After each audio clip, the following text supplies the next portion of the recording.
Hello dear students, welcome to your own study platform Concept Corridor and I am your mentor Yogita Dhami. So today we are here going to find out the NCERT solutions of chapter 5 that is changes around us for class 7 science. इस chapter का one shot already upload हो चुका है, link is given in the description. वैसे तो I am sure you must have seen that, but if you have not you are missing something big. Yes beta, in that one shot I've explained this chapter in simplest way with lots of activities and experiment so that you can comprehend everything in a better way. ठीक है? So if you want concept clarity, do check it out. Right now for this video, let's get started and here we go with the first question. Which one of the following statements are the characteristics of physical change? बेटा physical change क्या होता है जहाँ पर सिर्फ physical properties change होती हैं. For example, state change, shape, size, है ना? और यहाँ पर कोई नया substance नहीं बनता. Now let's read out the options. The state of the substance may or may not change. True. State change हो सकता है बट कम जरूरी तो नहीं है ना. For example when you inflate balloon, जब बलून में हवा भरते तो क्या होता है, बलून का शेप चेंज होता है, साइज चेंज होता है, लेकिन स्टेट तो वही रहता है ना. सॉलिड है तो सॉलिड ही रहेगा. Yes, so this is true. Next, a substance with different property is formed. No, कोई नया सब्सटेंस नहीं बनता. This is wrong. No new substance is formed. Yes, this statement is giving the property, है ना, तो ये सही है. The substance undergoes a chemical reaction. बेटे केमिकल रिएक्शन सिर्फ केमिकल चेंज में होती है, so this is wrong. Physical में नहीं होती. Now answer is first and third, ये वाला C, this the correct answer. ठीक है. Next, predict which one of the following changes can be reversed and which can not be reversed. If you are not sure you may write down why are you not sure about these. Some changes are there. So basically this is the question based on reversible and irreversible change, है ना. अगर आप किसी चीज में sure नहीं हो तो आप लिख सकते हो why you are not sure. पढ़ के देख लेते हैं. चलो, stitching cloth to a shirt. बेटा क्लॉथ से शर्ट बन गई तो पहले उसको कट किया होगा, तो once you cut the cloth you can not reverse it, है ना. तो ये है आपका irreversible change. Irreversible change. Next, twisting of straight string. आपके पास स्ट्रेट स्ट्रिंग है, कोई धागा है, आपने उसको ट्विस्ट कर दिया तो दोबारा खोल लो, रिवर्सिबल चेंज है ना. This is reversible change. Next, making idlis from batter. बेटा इडली से बैटर से इडली बन गई तो पक गई ना, तो once you cook the food you can not get again raw, so this is irreversible change. अभी से हम IR और रिवर्सिबल लिख लेंगे, R लिखेंगे. ठीक है. Dissolving sugar in water. बेटा जब भी कभी हम कुछ चीज़ डिजॉल्व करते हैं वाटर में और वो डिजॉल्व हो गई, वो सिर्फ फिजिकली मिक्स होती है, उसमें उनके बीच में कोई केमिकल रिएक्शन नहीं होती. ठीक है. दूसरा, अगर आप पूरा पानी एवोपरेट कर दोगे तो आपको शुगर दोबारा मिल जाएगी, so this is reversible change. Clear. Next, drawing water from the well. अरे कुएं से पानी निकाला तो वापस डाल लो, reversible change. Next, ripening of fruit. Once the fruits are ripened, अगर एक बार फ्रूट्स पक गए तो दोबारा से आपको रॉ नहीं मिलेंगे, फिर कच्चे नहीं मिलेंगे. This is irreversible change. Next, boiling water in an open pan. बेटा बॉइलिंग वाटर में क्या हो रहा है, बेसिकली पानी का स्टेट चेंज हो रहा है, from liquid to gaseous state it is converting, right. So this is a reversible change.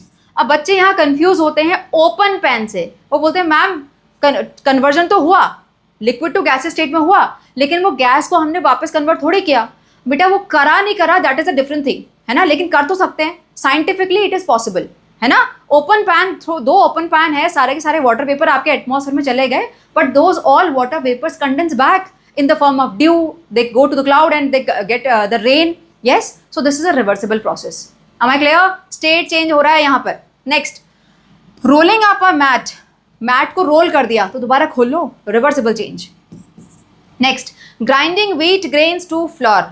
Wheat grains से उसको पीस दिया, ग्राइंड कर दिया, आटा बन गया, फ्लोर बन गया, तो इसका मतलब ये इरिवर्सिबल चेंज है, वापस तो आपको व्हीट ग्रेन्स नहीं मिलेंगे. Next, forming of soil from the rocks. बेटा forming of soil from the rocks, this is the process of weathering. What happens there, the big rocks converts into small particles due to some physical process और by some chemical process naturally, है ना. तो हो क्या रहा है, जो rocks हैं वो बेसिकली फाइन पार्टिकल्स में कन्वर्ट हो गई और आपको सॉइल दे दिया, तो ये है आपके लिए reversible process. Irreversible process. Irreversible. Why irreversible? Because it is not possible for us ना कि आपने सॉइल को ऐसे उठाया, इकट्ठा किया और दोबारा से रॉक बना दी.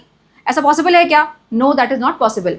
अगेन यहाँ पे कुछ बच्चे रीजन देते हैं कि मैम जो ये सॉइल बना वो सॉइल इरोजन से दूर जाके कभी रिवर बेड में, सी बेड में या डेल्टास में जाके डिपॉजिट होगा और फिर वो रॉक तो बनाएगा ना मिलियंस ऑफ ईयर में. बट बेटा ये सारी कहानी है मिलियंस ऑफ ईयर की, हमारे लिए हमारी लाइफ में ये पॉसिबल नहीं है, तो हमारे लिए क्या होगा, इरिवर्सिबल प्रोसेस ही है। अंडरस्टूड? चलो next question number 3, state whether the following statements are true और false, in case the statement is false write the correct statement. Basically true false है, इजी है, लेकिन अगर आपका स्टेटमेंट फॉल्स है तो आपको करेक्ट करना पड़ेगा, ठीक है। चलो, melting of wax is necessary for burning a candle, true और फॉल्स, जल्दी बताओ, ट्रू और false. This is true, white is true. बेटा कैंडल के बीच में क्या होता है, विक होती है जो कि कॉटन से बनी होती है। अगर आप एक ड्राई कॉटन लो जिसमें वैक्स बिल्कुल नहीं लगा, उसको जला के देखो, विद इन सेकेंड्स पूरा का पूरा कॉटन थ्रेड जल जाएगा। लेकिन कैंडल में ऐसा नहीं होता, कैंडल बहुत देर तक जलती है। क्यों जलती है? Because there wax is burning. Yes, जो हम विक होती है पहले उसको जलाते हैं, वहाँ से हीट प्रोड्यूस होती है, हीट प्रोड्यूस होते ही पहले वैक्स मेल्ट होता है, देन दैट मेल्टेड वैक्स सीप इन अप जहाँ पे आपका विक है, और वहाँ पर फिर जो वैक्स में कंबस्टिबल सब्सटेंस है वो जाके बर्न होते हैं। That's why melting of wax is necessary for burning of candle, otherwise candle नहीं जलेगी। Got it? So this is true. Next, collecting water vapour by condensing involves chemical change. बेटा collecting water vapour, gases से आप liquid बना रहे हो तो physical change है, ये तो केमिकल नहीं है। तो यहाँ पर आप इसको करेक्ट करोगे, यहाँ पे आप लिखोगे फिजिकल इन योर आंसर, और ये है आपका फॉल्स स्टेटमेंट, ठीक है। Next, the process of converting leaves into compost is a chemical change.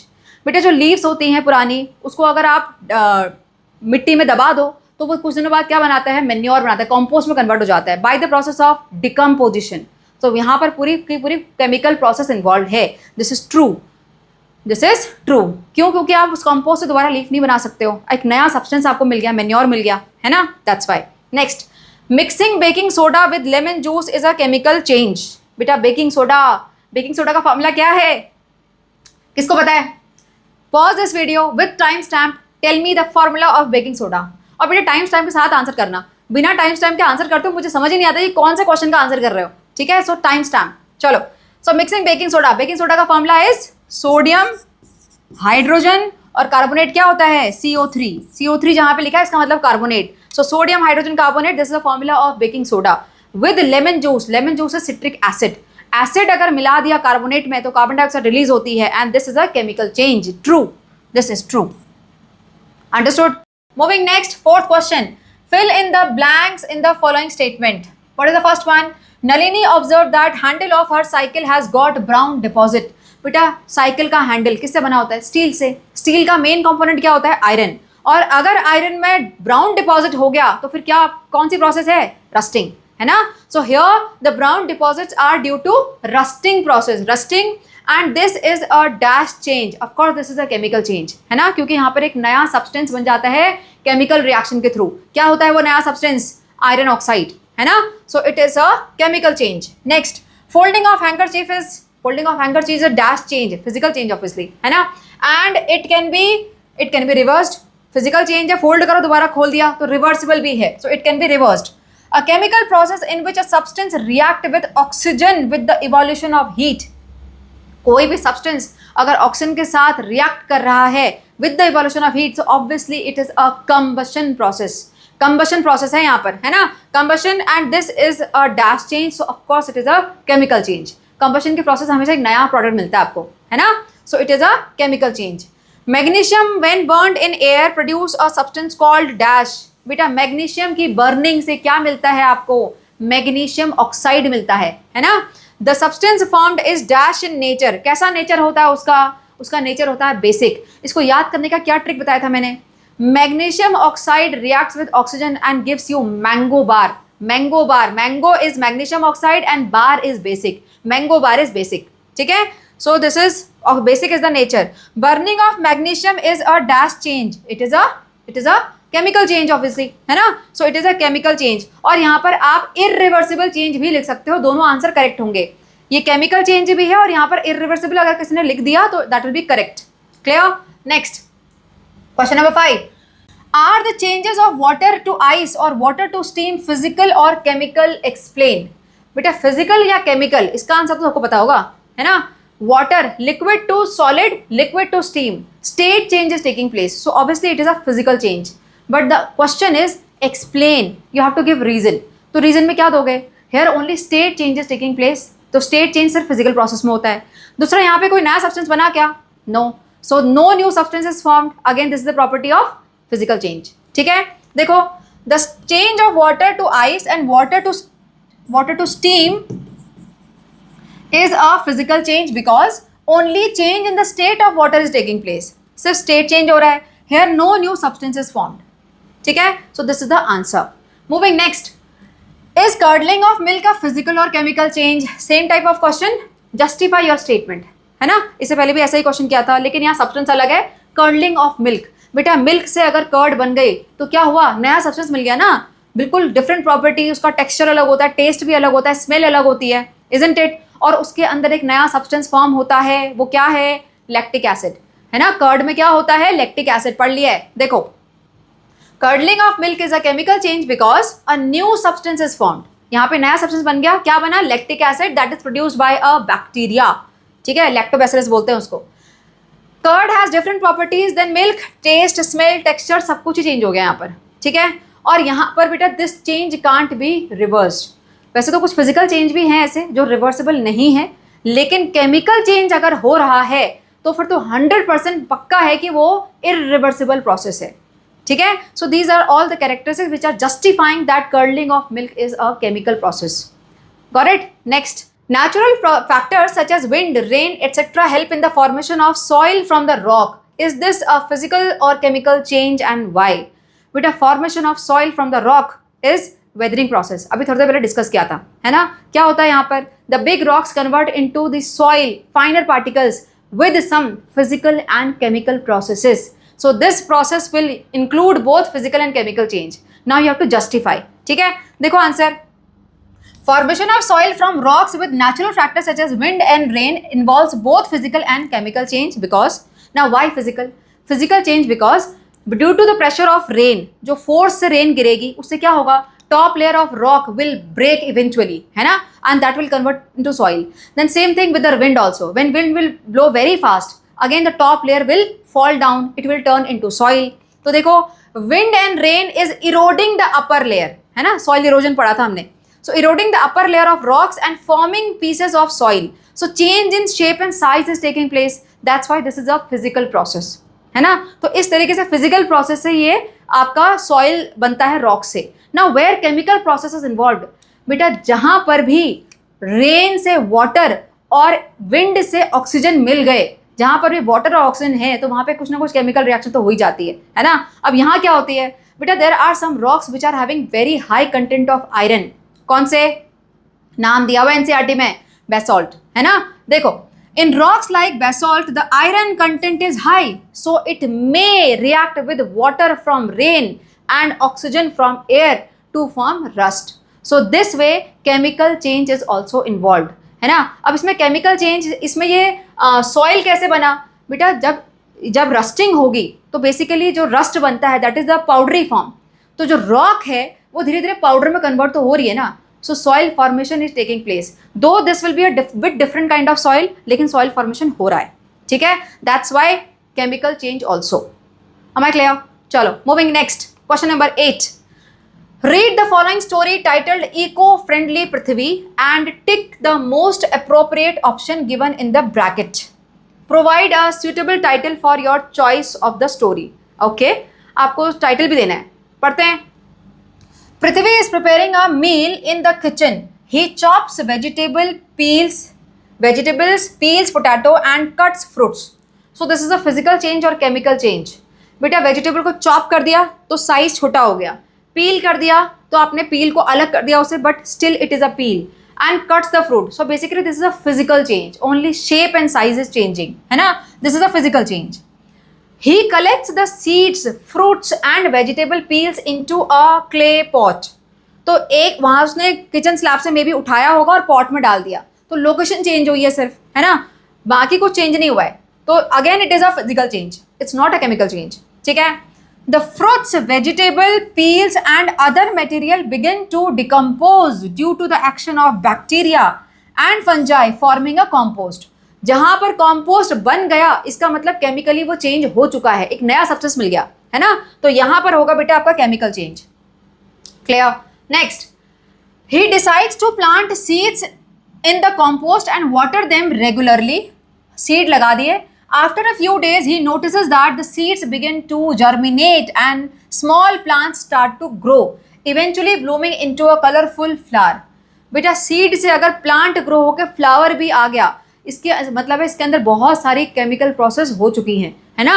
So this is a chemical change. His efforts are appreciated by all his family members, है ना. तो उसने क्या किया, देखो उसने पूरा नेचुरल तरीके से एक नया प्लांट को जर्मिनेट करवा दिया. Isn't it? So wonderful way of saving the nature.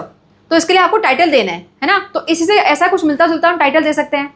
बेटा any title for this story will be correct. कोई रॉन्ग आंसर इसका नहीं होगा till the time your title is related to this topic. अब ऐसा नहीं कि यहाँ सेव वाटर लिख के आ जाओ, तो यहाँ सेव वाटर का कुछ नहीं है. यस, सो क्या हो सकता है बताओ? सेविंग नेचर नेचुरली, है ना. और क्या हो सकते हैं? देखो nature's way, nature's way. Next, saving nature by nature, Prithvi with nature. So these are some of the titles which I suggested. बाकी आपकी मर्जी है, कुछ भी लिख सकते हो. ठीक है. Next, some changes are given here. Write physical changes in the area marked A and chemical changes in area marked B. Okay, in this picture area marked A यहाँ पर आपको लिखना है physical change और area marked B यहाँ पर आपको लिखना है chemical change. ठीक है. Now enter the changes which are both physical and chemical in the area marked C. Okay, so यहाँ वाले में आपके आएंगे both physical and chemical change वाले, है ना. जब दोनों हो जाए तो यहाँ पे C पे. चलो ऑप्शंस पढ़ते हैं. Process of burning a candle. बेटा पूरे चैप्टर में यही तो एक सबसे मेन कंपोनेंट था, है ना. Burning of candle is having both physical and chemical changes. Yes, so this will come in C area. So here C, मैं सारे के सारे मार्किंग यहीं पे कर रही हूँ. ठीक है. So this will come under the C zone. Next, tearing of paper. Paper को टीयर किया तो शेप चेंज हो गया, लेकिन पेपर तो पेपर ही रहेगा, है ना. So this is a physical process, तो ए जोन में आएगा. Next, rusting, obviously chemical process, so B zone. Now curdling of milk, अभी डिस्कस किया था, केमिकल प्रोसेस होती है, again B zone. Ripening of fruit, again chemical process, B zone. Melting of ice, physical process, A.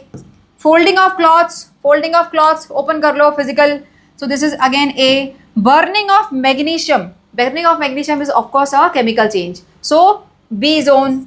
Mixing of baking soda with vinegar, baking soda और vinegar का experiment किया है हमने प्रॉपर, है ना. केमिकल रिएक्शन होते हैं यहाँ पर, so this is again a B zone. Understood. चलो next one, last question. The experiment shown in figure 5.11 A B C D, अच्छा 4 ऑप्शंस दिए हुए हैं, were performed. Find out in which case did lime water turned milky and why. बेटा lime water ही पीछे नहीं छोड़ रहा, है ना. सेकेंड चैप्टर से पढ़ते हुए आ रहे हैं. लाइम वाटर मिल्की कब टर्न होता है? जब उसमें कार्बन डाइऑक्साइड पास होती है. So here you have to find out that कहाँ किस टेस्ट ट्यूब से कार्बन डाइऑक्साइड पास होगी. ठीक है. देखो here this is vinegar and baking soda. Vinegar is acid and baking soda is sodium hydrogen carbonate. इस वाली में है. तो बेटा अगर एसिड में किसी भी कार्बोनेट को डालोगे तो कार्बन डाइऑक्साइड तो रिलीज होनी है. तो कार्बन डाइऑक्साइड अगर लाइम वाटर में जाएगी तो मिल्की टर्न होगा. यस, यहाँ पर टर्न होगा. नेक्स्ट बी, यहाँ है आपका lemon juice and vinegar. Lemon juice में सिट्रिक एसिड, विनेगर में एसिटिक एसिड, दोनों तो एसिड ही हैं, तो यहाँ पर कुछ कार्बन डाइऑक्साइड रिलीज नहीं होगी. सो नो, यहाँ पर आपका लाइम वाटर मिल्की टर्न नहीं होगा. ठीक है. Next, here vinegar and common salt. बेटा कॉमन सॉल्ट में कार्बोनेट नहीं होता, कॉमन सॉल्ट होता है सोडियम क्लोराइड, तो वहाँ पर कार्बन डाइऑक्साइड रिलीज हो ही नहीं सकती. So again here lime water will not turn milky. Next, this is lemon juice and baking soda. बेटा लेमन जूस सिट्रिक एसिड, उसमें डाल दिया बेकिंग सोडा, तो ऑब्वियसली कार्बन डाइऑक्साइड रिलीज होगी. ठीक है. So here again lime water will turn milky. So these two are the cases A and D where lime water is going to turn milky. Understood? चलो. With this, we are done with this whole NCERT solutions. I hope you were able to comprehend all the answers carefully. But still, you are facing any difficulty from this chapter or having any doubt, do comment. I will revert back there. ठीक है. चलो. Take care and bye bye.